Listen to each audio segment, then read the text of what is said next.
If you don't watch the ACC regularly, then you might not think of Wake Forest as having one of the best offenses in the country. After all, before 2021, the Demon Deacons struggled to make noise even within their own conference, finishing no higher than third in their division in any year since head coach Dave Clawson took over in 2014. Dig a little deeper, though, and you see a staff that inherited one of the worst offenses in the country and patiently built it up year over year into the number 11 unit in college football. Behind much of that offensive growth is a unique and innovative approach to the RPO, or run-pass option game. While these plays have taken football by storm over the last decade or so, Wake's doing some things that revolutionized the way that they're read and blocked, and in 2021, the result was one of the most explosive passing attacks in the country. If you're interested in scheme, and especially in the history of spread football, then stay tuned for the rest of this video, where I'll introduce you to the coaches behind this system and show you how they turned the Demon Deacons into an offensive juggernaut in 2021. Wake Forest's offense is the product of two coaches that have worked together for 13 seasons, head coach Dave Clawson and offensive coordinator Warren Ruggiero. They started working together at Bowling Green in 2009, moving over to Wake Forest in 2014, where, according to Ruggiero, there was not one kid that would have started for us at Bowling Green on our offensive unit. In a lot of ways, the turnaround that was needed here was right in the wheelhouse of both coaches. Neither of them has the kind of football pedigree that I talk about in a lot of these videos, where someone gets in early with a prominent coaching staff and then gets fast-tracked to a Power 5 job.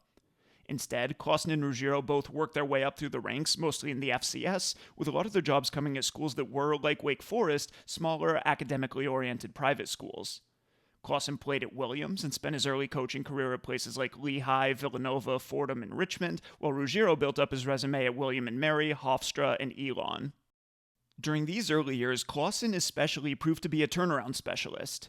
In his first year as the head coach at Fordham, the Rams went 0-11, but by his fourth season they'd won their conference and made it to what was then called the Division I AA playoffs.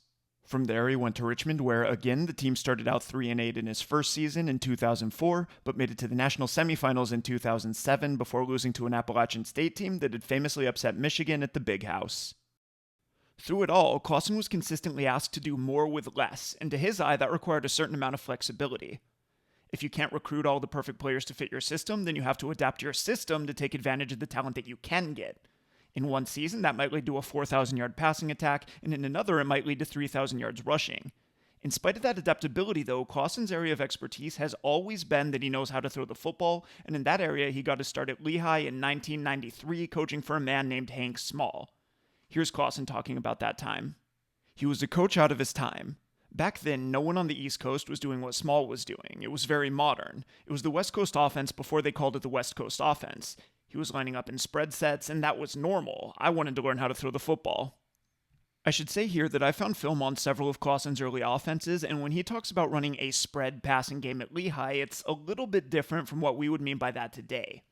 Sure, in the film that I found of his first Lehigh offense back in 1994, there were a lot of 11 personnel sets, with one running back, one tight end, and 3 wide receivers.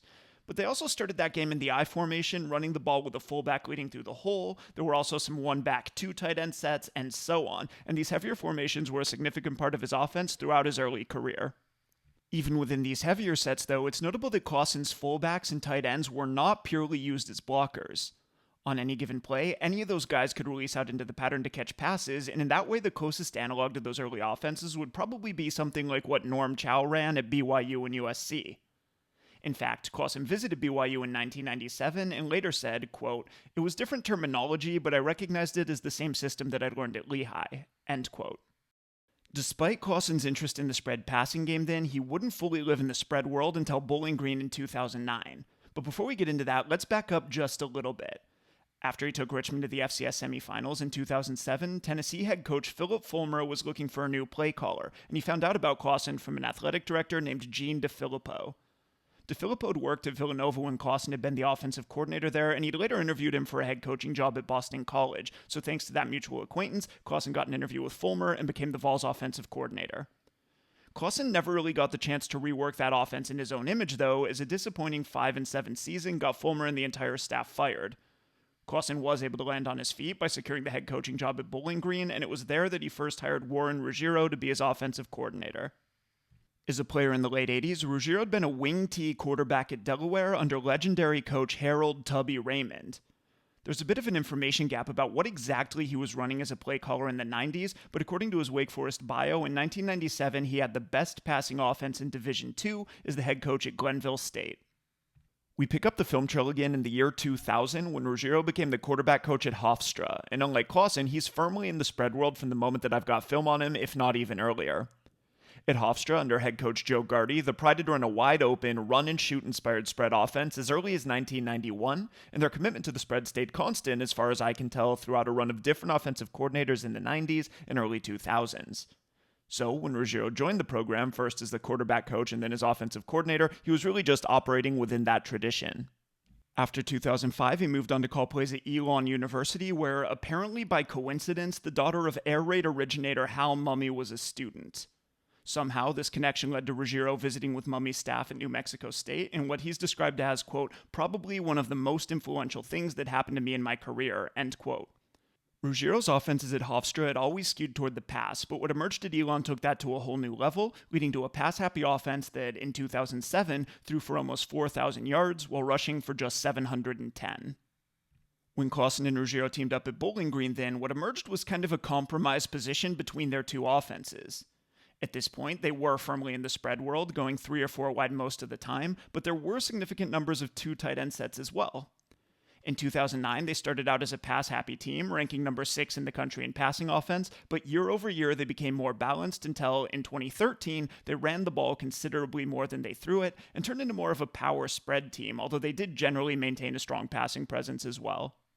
When they moved over to Wake Forest in 2014, though, it was clear that they couldn't keep going with business as usual. Not only did they start out with less talent than they'd had at Bowling Green, as we saw from Ruggiero's quote at the beginning of this video, but they were now trying to make that talent work in a conference that had teams like Clemson and Florida State, so the gap was wider than it had ever been before. Now that we know a little bit about Clawson's history, we know that this is the point where he's going to adjust and try to find new ways to get the most out of his personnel. As Ruggiero said in an interview with ESPN, when you don't have the talent that the other guys have, you can't look at the competition and say that you're going to do it better. You have to look at the competition and say that you're going to do it differently. The fundamental change that they made was a complete commitment to the run-pass option, or RPO game. Clawson's actually got a whole clinic video for sale where he talks about why they made this decision and some of the different things that they've done to diversify their RPOs and let them take on this expanded role. So if you want to get into all of that stuff in more detail, I'll put a link to that in the description box down below. In this video, though, we'll go through their RPO game layer by layer, starting out with the stuff that they do that's the same as everybody else, and then getting more and more specific until we see what's truly unique about the Wake Forest offense. When we're talking about RPOs, we're just referring to any play where the quarterback has the option to either hand the ball off or keep it for a run play, or to pull the ball and throw it to a receiver. We're seeing one of those plays right here, where the running back and offensive line are executing a run play, while the receivers are running routes instead of run blocking. In general, the benefit of giving both run and pass options to your quarterback on the same play is that on a play like this, you should never get caught either running or throwing into bad numbers. On this play, for example, Wake's in a 2nd and 11, and Clemson's trying to trick him into throwing into coverage. We can't see it from the broadcast camera angles, but before this point, this safety down here at the bottom of the screen had been lined up relatively shallow. Because this is probably a passing down, when that safety starts out in the box like this, it might make the offense think that some kind of pressure's coming, maybe from one or both of these linebackers down here at the bottom of the screen. If those guys are blitzing like this, then we might expect the safety to replace them in coverage. So this is one thing that the quarterback might be thinking when that safety starts out lined up in the box. In addition to pressuring the quarterback and speeding up his decision-making, the threat of a blitz like this should also discourage any kind of run or draw play. When we look at Wake Forest's formation, we see that they have a wing tight end in the box, and so in combination with the 5 offensive linemen, that gives them 6 blockers. On defense, though, Clemson has 6 clear box defenders, and so if that safety is in fact rolling down into some kind of blitz look, then he would become the 7th man that the Demon Deacons can't block, and so in this case, running would also be a bad idea. Given all of this, the offense might expect that the best option would be throwing some kind of hot route or screen over the middle to take advantage of the space that those blitzers are potentially clearing out. Or at least, that's what Clemson wants them to think. Just after the snap, though, we're going to see that safety and both of those linebackers bailing out, putting the Tigers in a Tampa 2 coverage, with 2 safeties playing deep halves over the top, and 5 coverage defenders playing underneath. If Wake Forest had thought that they were going to throw over the middle to attack some kind of pressure look, they now see that they're facing 2 linebackers in position to wall those routes off, with a third linebacker dropping to rob crossing routes in the intermediate hole. So Clemson's done a nice job of showing one potential weakness and then dropping to take it away. This is where the RPO becomes really powerful though, because when you run one, you don't have to choose between running and passing or between attacking the middle or the perimeter. You've got options to do either one. As we've seen, with that wing tight end in the box, Wake Forest will be able to block 6 guys. As a part of this system, therefore, Clawson and Ruggiero are just teaching their quarterback to identify the most dangerous 7th man. On this play, that'll be this safety, and so after the snap, the quarterback's eyes go right to that guy. When that safety drops into coverage, the quarterback knows that there are only 6 defenders left in the box, and so his guys won't be outnumbered. In that case, he simply hands off into a light box for a big gain. Before the snap, though, when Clemson was possibly showing pressure, this wouldn't have looked like a great call, but the RPO gives the quarterback the ability to take this option if it happens to develop.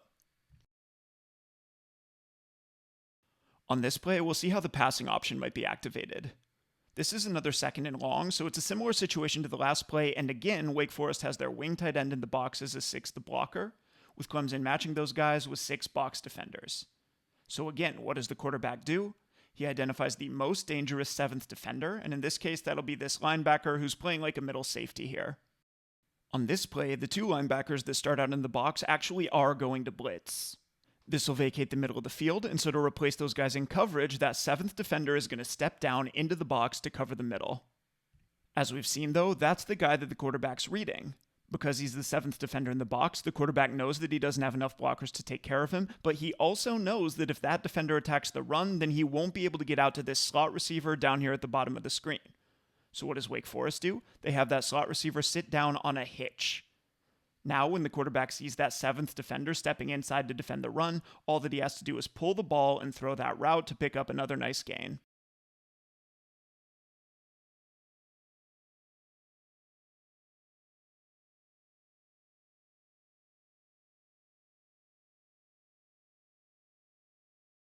Now at this point, based on this presentation, you might be wondering, alright, if RPOs are so great, then how does anybody ever stop them? Well, you just need to do something that gets 7 guys in the box while also taking away that hitch. As an example, one way that you could do this would simply be by spinning your safeties toward that slot receiver.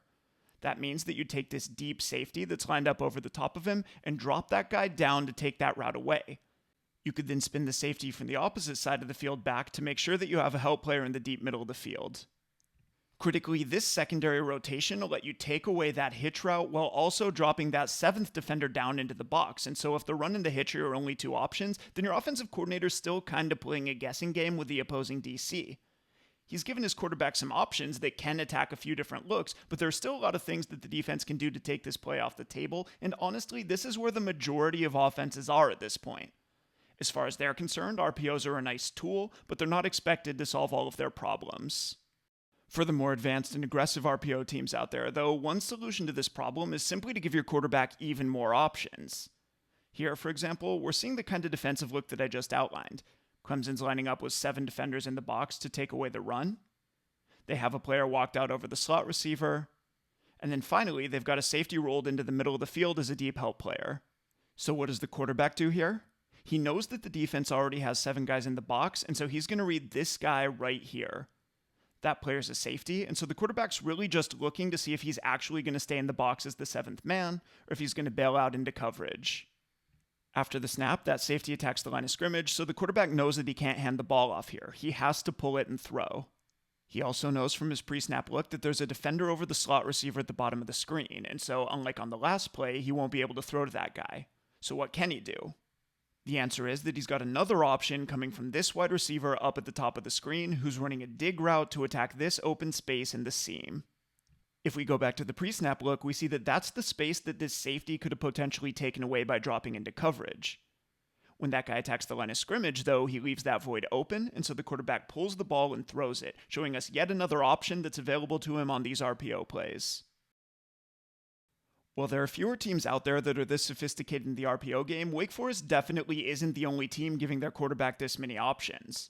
What really makes them unique is in their backfield action and in how it lets them read these plays, and this is where we get into the biggest innovation in this offense, the so-called slow mesh. To see what's different about this, let's take a look at the RPO as they ran it at Bowling Green.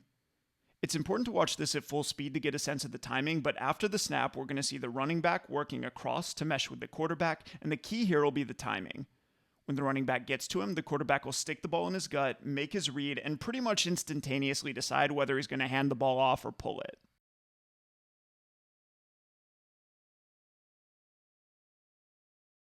Let's watch that one more time, and again, the idea is how quickly the quarterback makes his decision after meshing with the running back.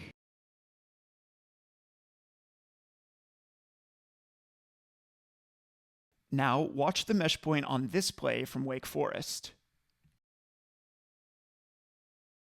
What we just saw is that as the quarterback and the running back meshed, they took 2 or 3 slow steps together toward the line of scrimmage before the quarterback made his decision. Let's watch it one more time.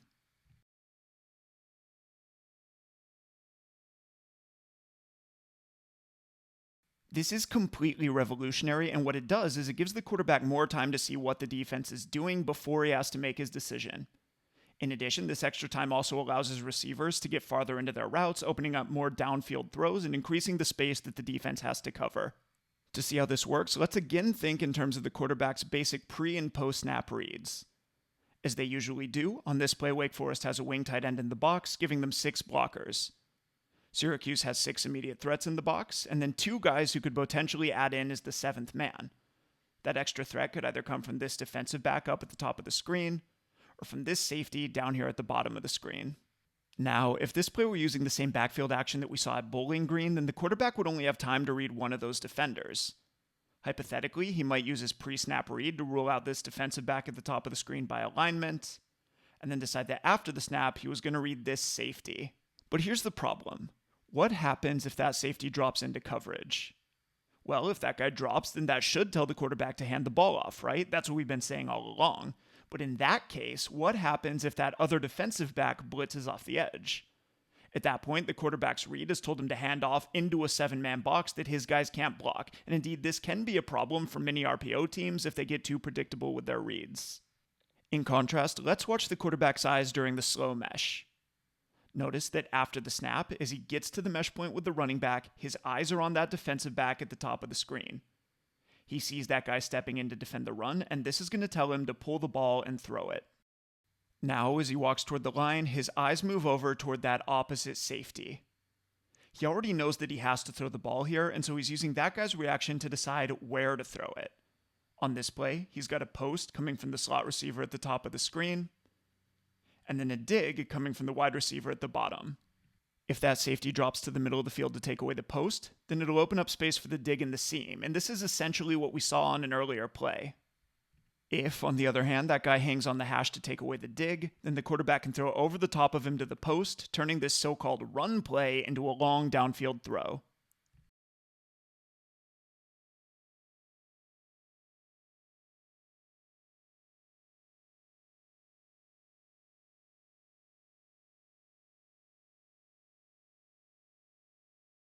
One benefit of the slow mesh, then, is that it allows the quarterback to read multiple defenders post-snap, and this is the thing that's really revolutionary.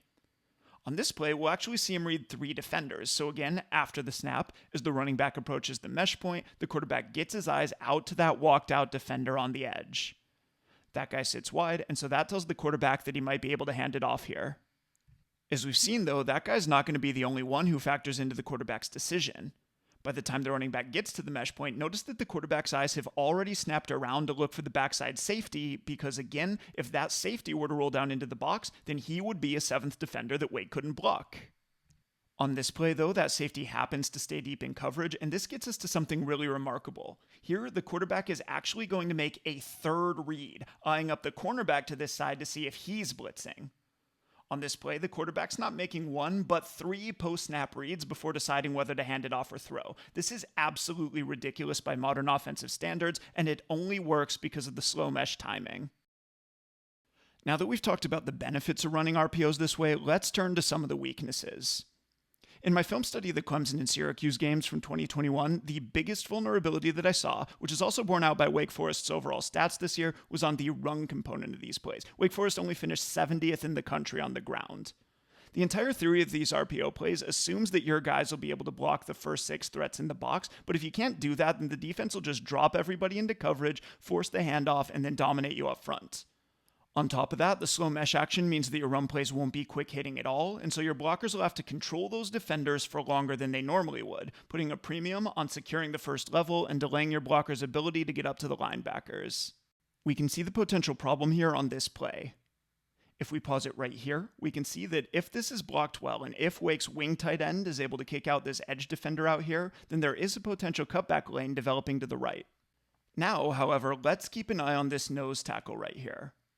At this point, that guy is potentially a problem. If we look at the center, we see that he's been completely stood up and knocked off balance, but even still, if this ball cuts back quickly, then the nose tackle probably won't be able to get to it.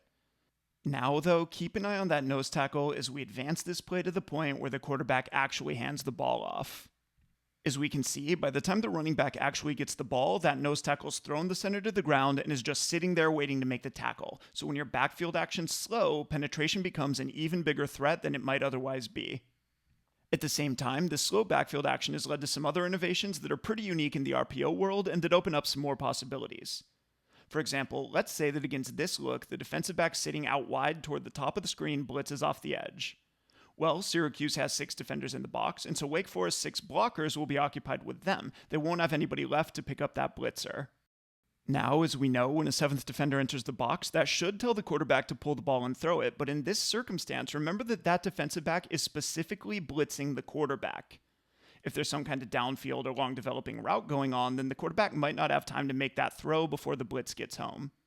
That's not quite what we're going to see on this play, but Wake is going to show something that suggests a solution. In many cases, if the running back doesn't get the ball on the handoff, he's just going to become a 7th blocker. So here, we're going to see the slow mesh, and then when the running back doesn't get the ball, he's going to work out to the edge to pick up that 7th defender. In this way, if that guy were to blitz, the offense would have a blocker to pick him up. On this play, with the running back securing the edge like this, the quarterback is going to look to throw, but he won't like what he sees. At that point, we see yet another option come into play, with the quarterback just converting to a ball carrier late, cutting it up inside on what looks like a quarterback draw. In reality, though, this is just an RPO play that's gone as far as it can and found the last possible option where it can still get good numbers. While all of this slow mesh stuff is the most unique thing that Wake Forest does and so gets the most attention, it's important to point out that it's not the entirety of their offense, and so Wake Forest could always address the problems that I've raised here simply by running something else. They've got standard timed RPOs, they've got a non-RPO quarterback read game, they have traditional drop back passes, and so on. It's just that the RPO has become the core of what they do, and so they've had to build up a system around it that gives them the versatility that they need to run it in a lot of different circumstances and against a lot of different looks. Alright, that's it for this video, but I'll be posting more profiles of coordinators from all over the country throughout the offseason, so be sure to subscribe to the channel and keep checking back for more, and I'll see you here next time.